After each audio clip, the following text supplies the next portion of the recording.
Porquerolles se situe dans le sud de la France, dans le Var. C'est une petite île de 7,5 km de long pour 3 de large, couverte d'une forêt méditerranéenne et dotée de plages de sable gris. Ah, quel bel endroit! Oui, je suis contente d'être enfin arrivée. C'était une longue traversée. S'il n'y a que 200 habitants permanents, plusieurs milliers de touristes débarquent tous les jours à la belle saison, et des centaines de bateaux de plaisance mouillent dans ces baies. Apparemment, Porquerolles est une île vulnérable. Ah oui, pourtant en regardant le paysage, on dirait pas. Peut-être à cause de tous ces touristes. Ou du réchauffement climatique. Ou de la pollution de l'île. Pourtant, elle est presque entièrement protégée par le parc national de Porquerolles. Mais alors, quels sont les risques qui menacent les îles d'hier? Et en quoi le tourisme de masse est-il impliqué?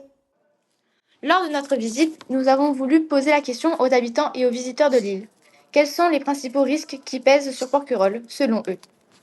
Les visiteurs ont d'abord pensé à la montée des eaux et à la pollution des côtes, notamment par les marées noires. Pourtant, avec son point culminant à 142 mètres et son relief de collines, Porquerolles n'est pas la plus menacée, même si ses plages peuvent disparaître. Pour les marées noires, il est vrai qu'une grande route maritime passe au large de l'île. Nous avons donc réalisé un modèle pour simuler la dispersion des polluants. Et il se trouve que les reliefs des fonds marins de part et d'autre de l'archipel favorisent un système de courant qui semble préserver l'île des principales pollutions industrielles. Alors quel danger menace cette île si splendide? Plus peut-être la surfréquentation qui pose vraiment de gros problèmes puisque beaucoup d'individus ou de touristes viennent passer les vacances sur l'île à la journée.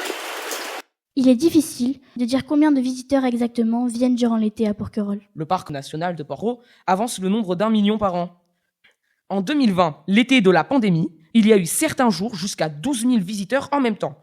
Or, il n'y a pas d'eau douce sur Porquerolles. L'eau potable arrive par conteneur. Et il ne pleut presque jamais. Le plus risqué en fait, ça va être l'incendie, le risque d'incendie. Malgré toutes les procédures qui permettent de communiquer sur l'interdiction de fumer, énormément de gens continuent à aller fumer en cachette sur l'île avec un risque d'incendie plus. Et si un incendie se déclare sur l'île, en quelques minutes, l'île va changer de visage. Aujourd'hui et depuis 2021, sous l'impulsion du parc national de Porquerolles, le nombre de voyageurs est limité à 6 000 par jour par la charte des bateliers.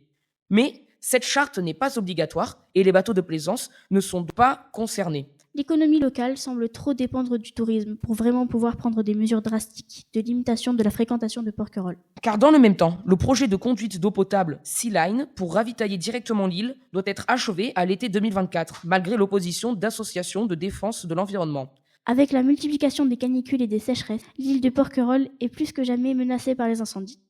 Et face au tourisme de masse, qui multiplie les probabilités d'accidents ou d'incivilités dangereuses, c'est à chacun de prendre ses responsabilités. Toutes les petites îles sont vulnérables, à nous tous de les protéger.